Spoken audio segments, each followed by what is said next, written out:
Welcome, everybody. Please let me extend a warm Texas welcome to my colleagues and friends and R3 practitioners and administrators, not only in this room, but also listening in online. One of the first RBFF state marketing workshops that I attended was back in December of 2015 when it circled through Dallas, and I was able to come up and take part, and I've attended several since then. And when RBFF surveys states and they get feedback, this workshop is always one of the highest rated service that RBFF provides for the state. And you'll get out of it what you put into it, and I encourage everybody to be present today and tomorrow, and I'm sure that you'll be engaged and learn some tips that you can take back to your own states. But I'm glad that this workshop is back in Texas. And if you've spent any time driving around the Dallas-Fort Worth Metroplex, home to about 8 million Texans and rapidly growing, you'll get a quick assessment that Texas isn't always about cattle, oil derricks, and fields of bluebonnets. We're a rapidly urbanizing state, and of 30 million people, and 85% of those 30 million people live in urban and suburban areas. We understand the challenge that we face in engaging these folks, keeping nature-based recreation and our stewardship mission relevant to their lives. In the intervening 6 to 7 years since the workshop was in Dallas, Texas Parks and Wildlife Department, we've made some significant progress on the R3 trail while experiencing some challenges and setbacks along the journey. Lessons learned have both been internal, but as well as over the arc of the National 60 and 60 campaign, which was launched and now will be coming into harbor pretty soon. We've benefited from this community of NGOs and agencies who collectively continue to serve as a crucible of innovation. Texas Parks and Wildlife staffs have been doing R3 related work for a long time, but historically we've done that work in silos within the agency, and that's not uncommon for an agency as large as ours and with the disciplinary diversity that we have in-house.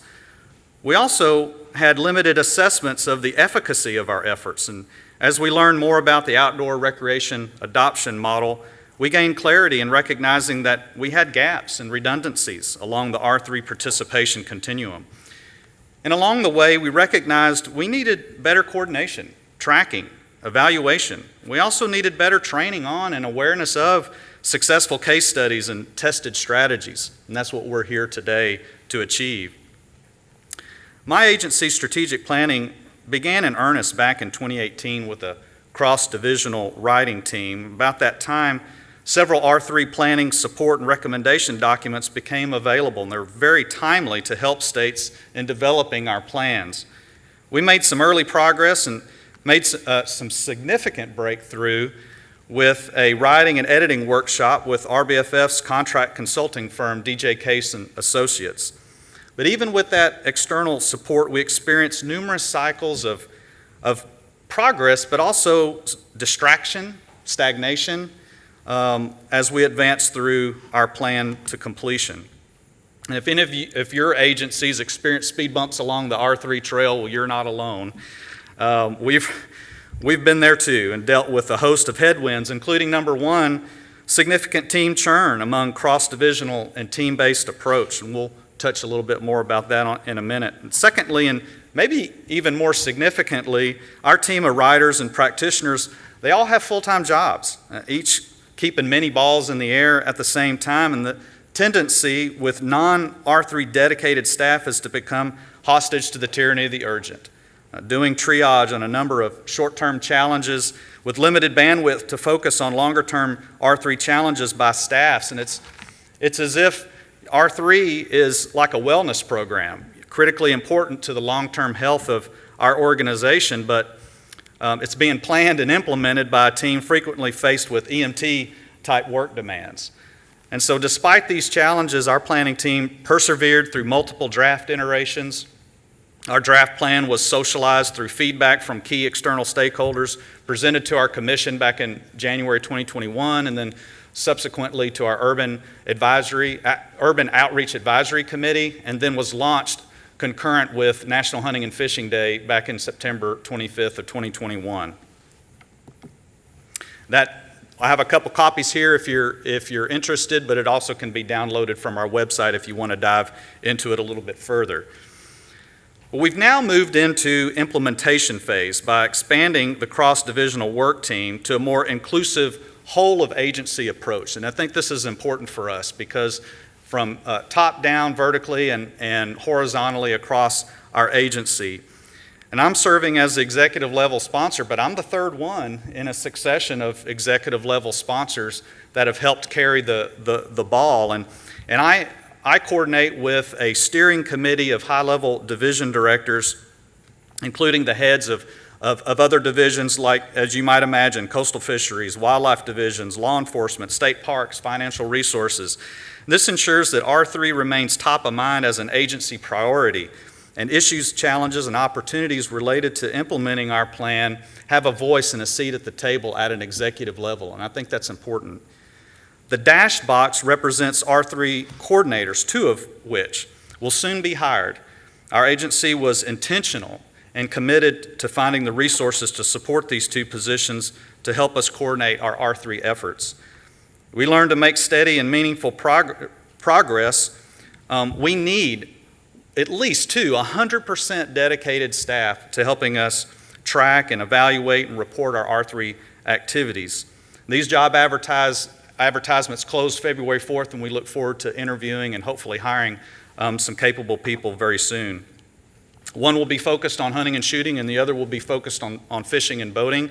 They'll be partly funded through wildlife sport fish restoration grants, and they report directly to our outreach and education director. But we can't solely rely on R3 coordinators to shoulder the operational load. Where the rubber really meets the road are in our cross-divisional implementation teams, organized into 4 thematic categories and each led by co-chairs. And we've learned in the past that it's important for continuity and cross-training should any of those chairs depart the agency, and that has already happened to us. So the hunting and shooting and fishing and boating are kind of self-explanatory, and they consist of 6 to a dozen or so practitioners across multiple divisions. The communications team, which includes representatives across all of our communication media channels. But importantly, it also consists of our marketing team, and we have a dedicated team of marketers, usually consists of about 5 talented individuals that's absolutely key to delivering our R3 strategies. But it's also a team that has experienced 80% churn over the past 2 years, and it's been a challenge to keep that talent from either retiring or to moving on to other lucrative offers. So that's a challenge for us. License and data support team, which includes our licensed database administrators and senior scientists who understand survey methodology and statistical analyses. Now, our implementation teams have been operating under the expectation that they will not operate in silos, but coordinate and communicate readily across those teams. Several of our plan's goals cut across these thematic teams and require a coordinated approach to implementation. Each team, soon to be led by our R3 coordinators, are working to operationalize our strategic plan and to stepping that down into action steps to track specific tasks. In the interest of time today, I'm not going to go into our hunting and shooting sports side of our plan, but at a high level, our fishing and boating goals are aimed at increasing participation while broadening and diversifying our participant base, in a nutshell. It was fortuitous that concurrent with the COVID-related surge in fishing and boating participation, our implementation teams were already engaged in shifting efforts to learn more about new participants who comprise part of that surge and implement a number of engagement and retention strategies to keep as many of them participating once those pandemic-related restrictions were lifted in Texas, largely in the summer of 2020. And with support from various private and public partnerships, TPWD has continued to grow and expand our neighborhood fishing program, which provides year-round, quality, close-to-home fishing opportunities through twice-monthly stockings of catchable-sized channel catfish and warm mutts and rainbow trout in the cool months at 18 small urban impoundments in participating cities strategically targeted in major metro areas in Texas. And for example, we have 5 of those sites right here in the Dallas-Fort Worth Metroplex in the suburbs that kind of orbit around the urban core. Mentoring programs like adult and youth mentored fishing trips include Texas Women's Fly Fishers, who provide a mentored outing with Fissionistas, and an extensive mentoring program between TPWD Angler Ed and the Texas Parks and Wildlife Foundation's Stewards of the Wild program. Beginning in the fall of 2020, the Foundation's mentored fishing program completed 5 week-long immersive programs with special attention given to underrepresented groups and veterans. The reviews are in, and this was highly successful, very engaging, and we look forward to expanding those mentoring opportunities as we move down the trail. Access is fundamental to participation, and significant effort has been put into increasing access through our Leased Rivers Access Program, our Paddling Trails Program, and a brand new Habitat and Angler Access Program. And all 3 of these programs work in concert to provide where-to-go information and meet the burgeoning demand of shore-based and paddle access.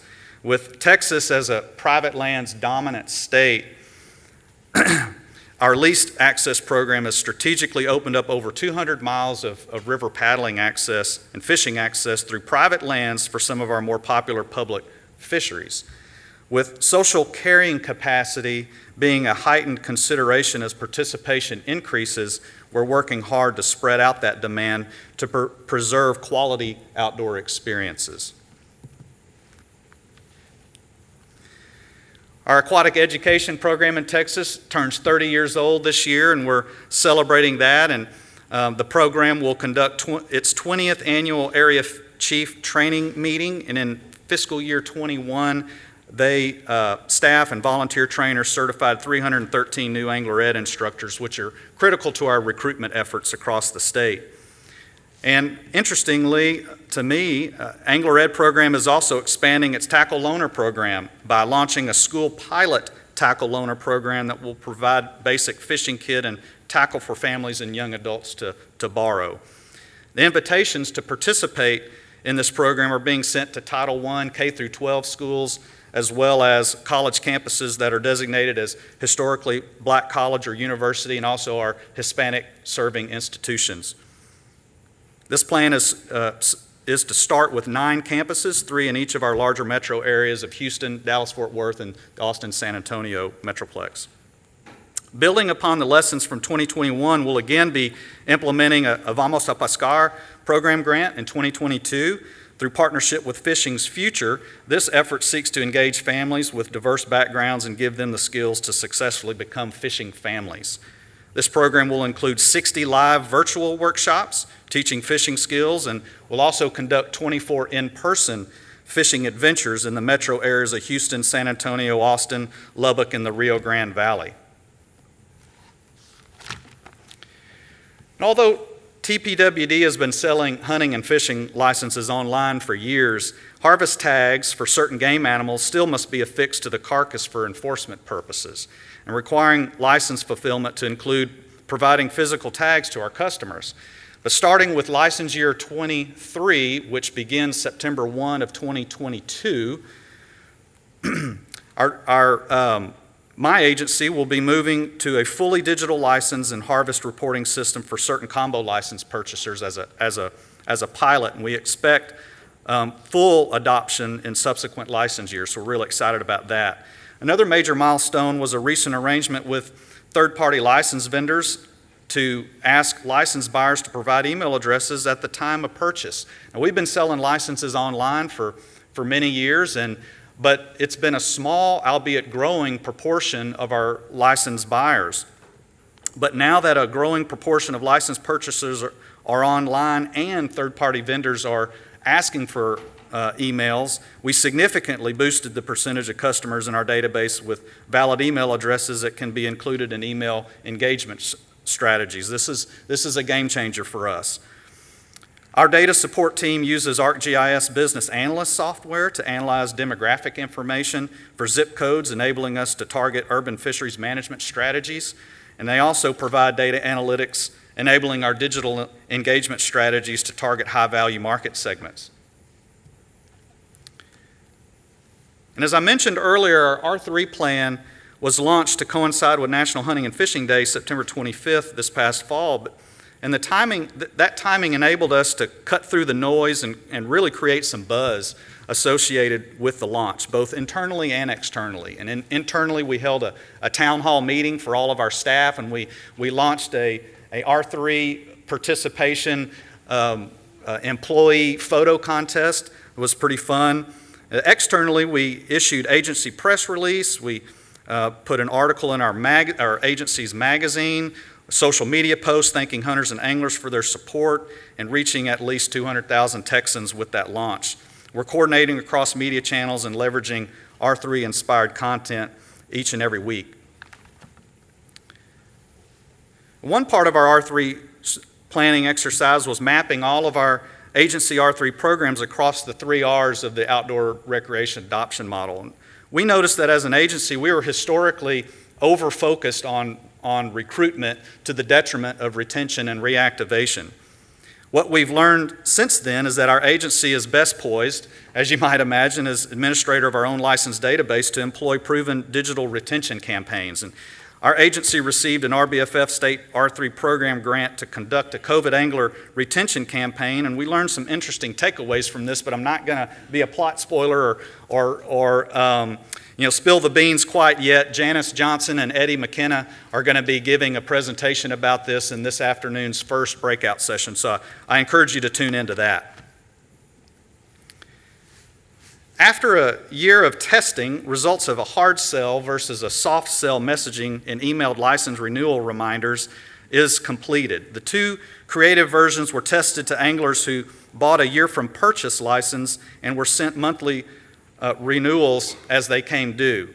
The hard selling message outperformed the soft selling message in average of 10% greater open rates and 2% higher click-through rates. And so the hard sell was really just very short and to the point. Basically said, hey, your fishing license expiration notice, and please renew. It was very short and to the point, and outperformed kind of the more warm and fuzzy options that we had, which may be kind of counterintuitive to me, but that's what the data revealed. And to help retain boat registrations, we're planning to send over 300,000 current and expired boaters an e-newsletter to encourage registration renewals and provide value-added and important information about boating safety, boater education, boat title and registration, how they can stop and help slow the spread of aquatic invasive species, and that's estimated to launch in April of 22. In other efforts to reduce a 40% fishing license churn rate, TPWD for the past 2 years has sent a series of emails to first-time license buyers, which are chock full of fishing resources and which drive anglers to a special landing page for first-timers. Open and engagement rates of these emails perform well above industry standards, and we also maintain steady stream of information emails, about 7 to 8 annually, that go to our regular anglers when they renew, with timely where to go and how to information tips. And as we look to the future, we'll likely be subject to being distracted by the myriad of unanticipated crises of the day, potentially knocked off our long-term R3 pathway. We may also be tempted and seduced by early increases in output metrics and lose sight of why this is also existentially important to all of us. The 60 and 60 campaign was a galvanizing rallying cry. It really was a moonshot aspirational goal that we may get closer to hitting than we ever thought possible. But as that ship comes into harbor, what's next? Where do we go from here? I believe this workshop will help us articulate some of that pathway forward. But in Simon Sinek's book, The Infinite Game, he contrasts the temporary output, metric-driven, finite mindset with an enduring, infinite one, pursuing a just cause. He also talks about this in some of his presentations about finding your why. And author Bob Buford, in his book Halftime, he writes about moving from success to significance. And I believe as we continue striving to achieve our R3 strategic goals, we track and report our actions and accomplishments. We shouldn't lose sight of the overarching significance of driving participation in these pillar activities. It's about fueling natural resource conservation and stewardship, engaging the public towards mutual relevance, improving the quality of life for millions of Americans and the wild places and wild things we care so passionately about. Let's not just shoot for success, but for significance in our R3 efforts, and understand that we're temporary stewards along an infinite trail. I hope each and every one of you have an engaged and informative workshop. I hope you have safe travels home, and thank you very much.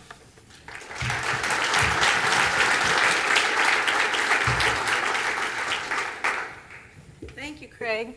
And we do have some time for some questions, and I want to thank you for all the work you and your team have done on the R3 front. And it's really exciting that you have a plan guiding all your efforts, and you're hiring 2 new R3 coordinators, which is very exciting.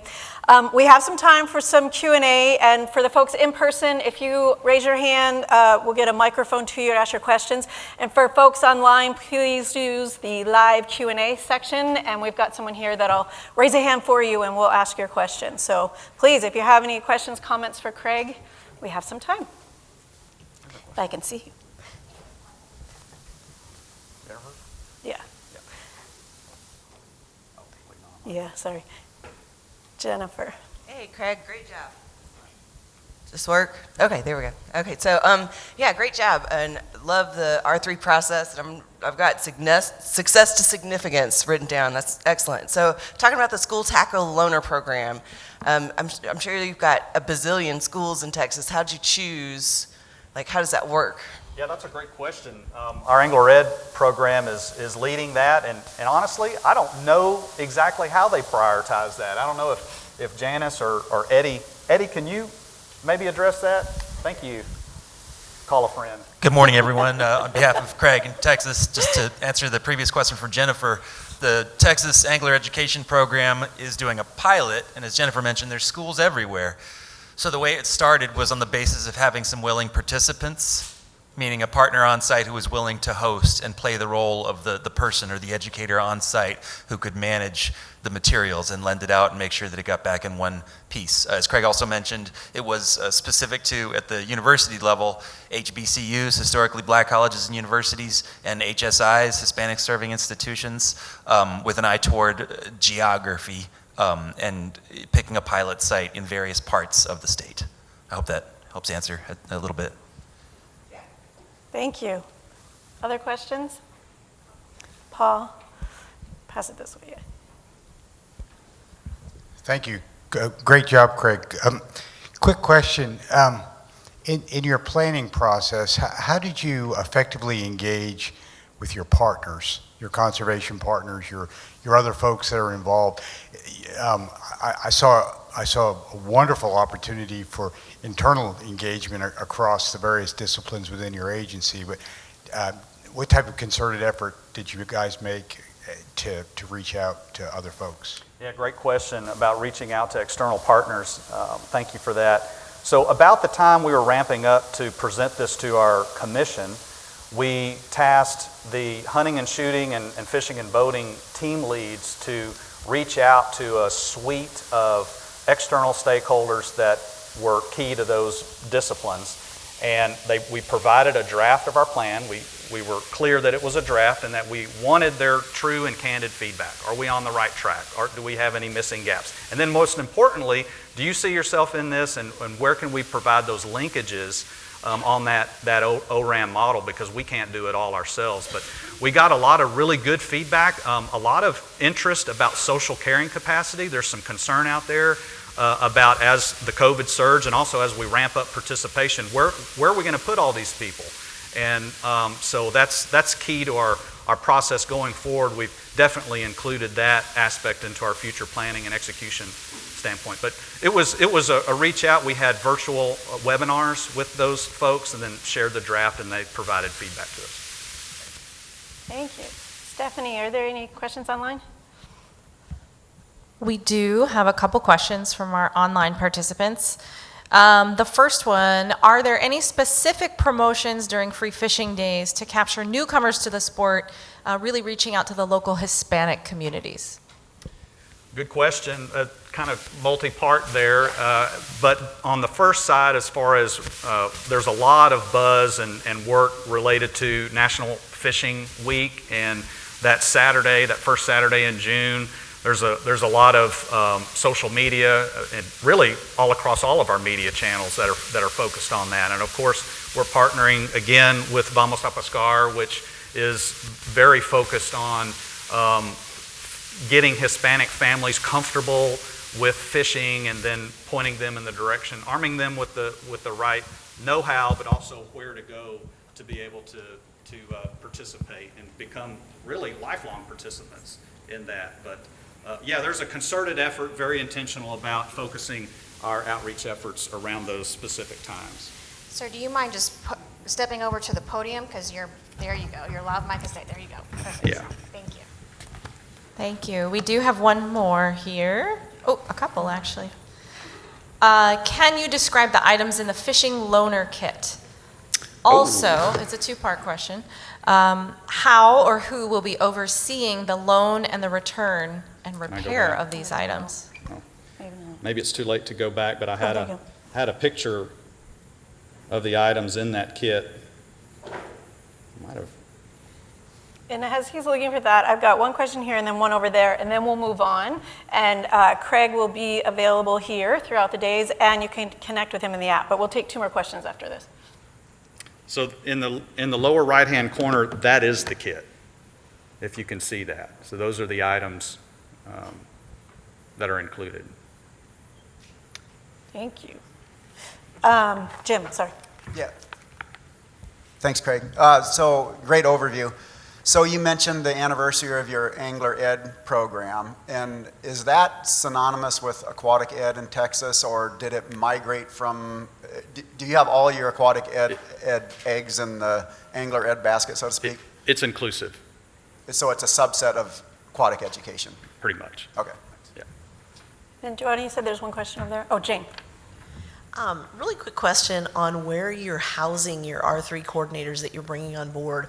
Will they be in departments? And the reason I ask this is that sometimes we have a tendency to get siloed in our agency, and it's nicer when they can reach across and co-coordinate and not just look at their own arena, but consider the R3 implications for other divisions. And so I'm just curious where you're going to position them within the organization. Yeah, great question, and we spent a lot of debate and discussion about this. And so where we landed is they will report directly to the Education and Outreach Director, Johnny Smith, who reports to our Communications Director. And we talked about potentially embedding the fishing and boating in a Fisheries division or the hunting and shooting in a wildlife division, but we felt like the Communication division already cross-cuts across these disciplines, and putting them high enough reporting directly to a program director level person, and then with our steering committee and an executive sponsor, that way we have enough engagement at an executive level to keep progress moving. Thank you. Yeah. Thank you. Thank you all. Again, please find Craig on site. He'll be here the next 2 days, and you can connect with him in the app and or email him from there. Thank you, Craig. Really appreciate it.